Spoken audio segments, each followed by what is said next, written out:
Hello, class. Welcome to Module 4, intro video. Let's get started. So, lesson 4.1, there'll be another intro video for lesson 4.2. So, in lesson 4.1, the first lesson of our fourth module, we're going to begin our study of social class. And it's a very important concept because social class, as we'll see, plays a big role in shaping what America is and how it functions, how society is organized, how the economy is organized, what happens to the distribution of the wealth that Americans produce, how is the wealth produced, what happens at work, how does the government interact with its citizens based on their social classes, and how does class connect with questions that we've encountered already, such as race, ethnicity, and later on we'll see with other aspects of our identities.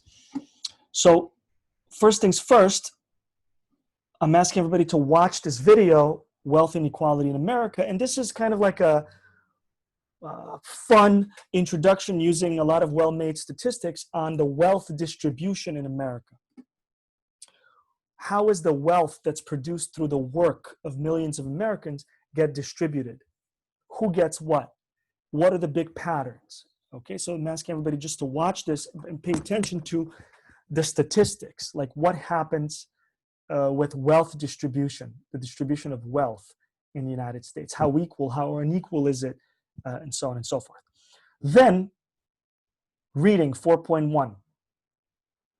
What determines how Americans perceive social class? And the point here is that if we click on this reading, is that you don't have to annotate this particular reading. Here is sort of like the mainstream answer on how social class functions in America and how Americans think of themselves in terms of their social class identity or belonging. And you'll see that the dominant view here is most Americans think about social class this way. It has to do with education level, income, and so on and so forth. And it divides Americans into these different groups based on household income and a few other things, into lower, working, middle, upper, and so on and so forth. Now, you'll see later in this module, we're going to reject this kind of way of studying social class, but you should still know it. So we're starting with this kind of, I think, simplistic understanding of social class that's not really accurate, but a lot of people believe in it. And a lot of people think of themselves using these words, these divisions. So you should know it. You should know it. So read through this carefully, paying attention to how social class is described, while keeping in mind that we're not going to really take this description or this approach. We're going to substitute our own approach, which is based on other ways of analyzing social class and understanding it. So just another fun kind of example, reading 4.2. This is from the New Yorker magazine from a few years back, and it basically gives you the New York City subway map. Just click on it.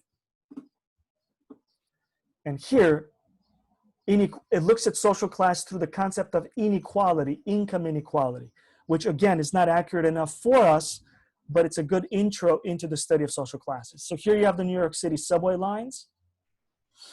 And here's a little map of the subway. So depending on which subway you click, so I'm going to click on my train, right? Because I live in Jamaica, Queens. So this is where my train is. So I'm going to click on the F train. So you should do the same for your train.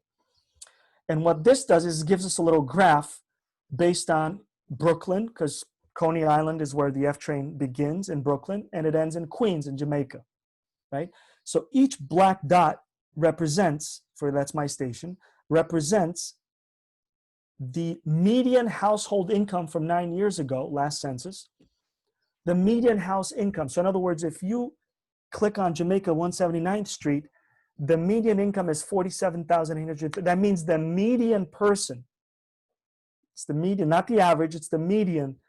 That means 49% of the people who live in this subway stop or around the subway stop make less than this amount, and 49% of the people who live in this neighborhood make more of it. So it just gives you kind of a reading of the income. Again, here social class is associated with income. So people in Jamaica 179th Street F subway station have a median income of 48,000. It's not the lowest point, but it's obviously on the lower side. And then if we look at the highest side, that's York Street, first stop in Brooklyn, Dumbo, where people make 167,000 a year in income. So this gives you an idea that in this neighborhood, in the York Street, Dumbo neighborhood, that's where the wealthy people live on the F line. And if you look at the sort of the lowest income, I don't know, would be Delancey, Essex, or 169th Street in Jamaica, where the median income is 29,000. That would say, okay, well, that's a non-wealthy or working class neighborhood. So this sort of gives you a kind of a, not totally accurate, but a general idea of how New York City neighborhoods are broken down in terms of classes. Okay. Then, having read these two readings, so to speak, I'm asking everybody to go to the discussion board, click on the button, and this is going to take you to the discussion board. And here there are three questions I'm asking you to comment on, to think about and comment. First of all, do you notice any similarities in the way social class is discussed in readings 4.1, 4.2? Do you notice any differences? So one of the similarities I already mentioned is the income is used as a way to separate low, middle, upper. Okay, well, think more. There might be some other similarities or differences.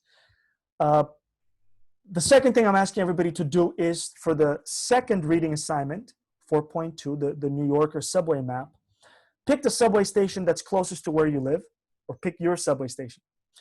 Using the concepts from reading 4.1, what social class tends to live in your neighborhood? Upper, lower, upper, middle, you know, whatever the decisions are. Are you surprised or not by the answer? Do you feel this is an accurate representation of the people living in your neighborhood? You know, whatever that subway median income happens to be. And lastly, based on reading 4.2, do you notice a general pattern about social classes in New York City? In other words, what seems to be, where do the wealthy people live, or high income people? Where do the lower income people tend to live? Can you sort of put it in terms of borough? What parts of Manhattan, what parts of Queens, what kind of Bronx, what parts of Brooklyn? Do you see differences in terms of income where people are lumped up? Okay, for example, on the L train, the moment you get into Brooklyn, that's Williamsburg, that's going to be a high income at this point. But the further east you move out in Brooklyn on the L train, you're going to see a pattern where income drops, the median income will drop to show that that's more of a working class neighborhood. So just look out for these things, especially for your neighborhood. All right, so that's basically it for this first part of Module 4, and I'll have another video for Lesson 4.2, as well as summary videos as we get going.